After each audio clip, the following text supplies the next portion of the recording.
Unfortunately, following the fall of Kabul and the decision of the government that preceded ours to start negotiating with these very same terrorist groups without preconditions such as, disarming, de-radicalization, respect for the Constitution, what we call it a policy of appeasement that has blown up in our face.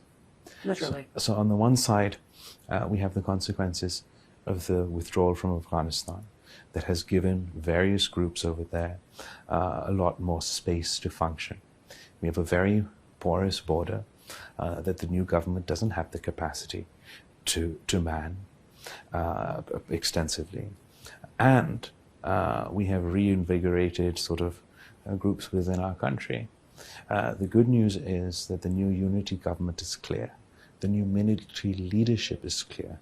We've had national security meetings in our country, and we've put a full stop to the policy of appeasement. We're confident that we'll be able to take on the terrorist groups that are functioning within Pakistan. However, I do believe we will be in a high-risk security phase until the question of the security threat or the terrorist threats emanating out of Afghanistan are addressed. And I'm speaking of Afghanistan in particular. Do you believe the American policy and the withdrawal were a mistake?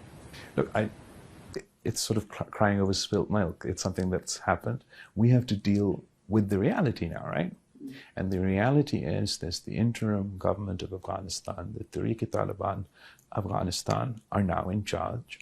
And we need to see the will to take on terrorist elements, and they too are under threat, Daesh and ISIS-K. And then going forward, they need to be able to build their capacity to be able to take on these groups. What, in your mind, should America's role be today when it comes to what's happened in Afghanistan, and honestly, in terms of that spillover into Pakistan?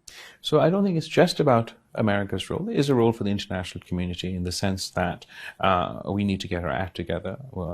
We need to be able to build some form of consensus, some sort of coordination on the topic, on this topic.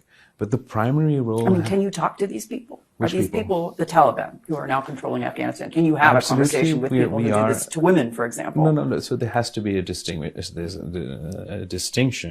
The terrorist groups I am referring to are such like the BLA, the TTP, the ETIM, Al-Qaeda, and the like.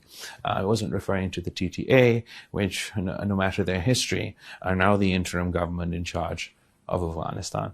So rather than the Americans having to come back in, or us or anybody else having to go over, the most realistic, practical, and perhaps optimistic scenario is that the interim government in charge right now live up to their commitment that they made before taking over to their own people and to the international community to ensure their soil was not used for terrorism.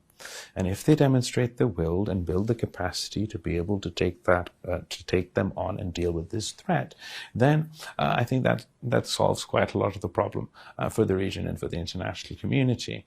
I don't think anybody has the appetite or the desire to see a re-entry of international forces, of any other forces, in our neighborhood anytime soon. What kind of pressure can you exert on them?